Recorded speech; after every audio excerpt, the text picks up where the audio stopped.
அனைவருக்கும் வணக்கம். இன்று நாம் வாசிக்க இருப்பது நினைவு அலைகள். நெத்து சுந்தரவடிவேலு அவர்கள் எழுதிய சுயசரிதை நூல் அத்தியாயம் 36 தொடர்ச்சி.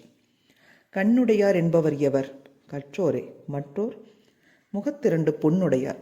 கல்வி கல்லாமை ஆகிய இரு அதிகாரங்களின் வழியாக கல்வியின் தேவையை பெருமையை அழுத்தி வலியுறுத்தினார் திருவள்ளுவர். கற்பாறை மேல் பெய்த மழைநீராக ஓடிவிட்டது அக்குரட்பாக்கள். தமிழர்களில் 180 பேர்களுக்கு மேல் எழுத்தறிவு பெறாதவர்களாகவே இருந்தார்கள். பெண்கள் நிலை மேலும் மோசம். இந்நிலையில் செங்கற்பட்டு சுயமரியாதை மாநாடு கல்வி பற்றி 4 முடிவுகளை மேற்கொண்டது.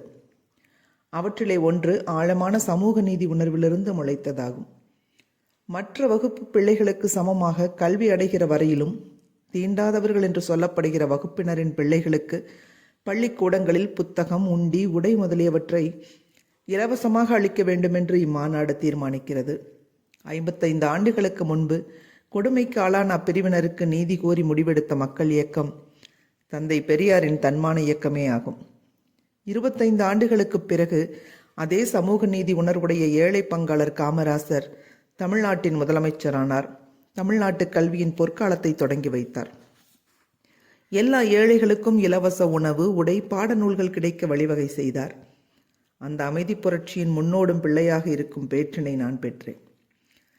நம் சமுதாய அநீதியின் அடையாளமாக இருக்கும் தாழ்த்தப்பட்டவர்கள் சென்ற 50 ஆண்டுகளில் எவ்வளவோ முன்னேறியுள்ளார்கள். ஊராட்சி மன்றம் முதல் உயர்நீதிமன்றம் வரை இடம் பிடித்துள்ளார்கள்.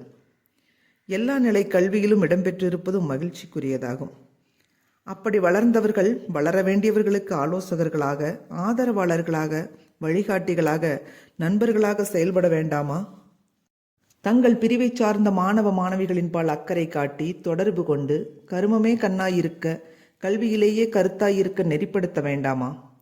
நெறிப்படுத்தும் பெரியோர் இல்லாமையால் சமுதாய ஏணியின் கீழ் படிக்கட்டுகளில் உள்ள மாணவர் எடுப்பார் கைப்பிள்ளைகளாக செயல்படுகிறார்கள். அரசியல் மிராசுதார்களின் அடியாட்களாக செயல்பட்டு வருகிறார்கள். துன்பப்பட்டு வருகிறார்கள். படிப்பை கோட்டை விட்டு விடுகிறார்கள். இப்படி பாழாகலாமா? கல்லை குத்துவானேன் கையை நோவானேன் என்னும் பொறுப்பற்ற போக்கு வளரும் பிரிவுகளின் முன்னோடிகளுக்கு ஆகாது.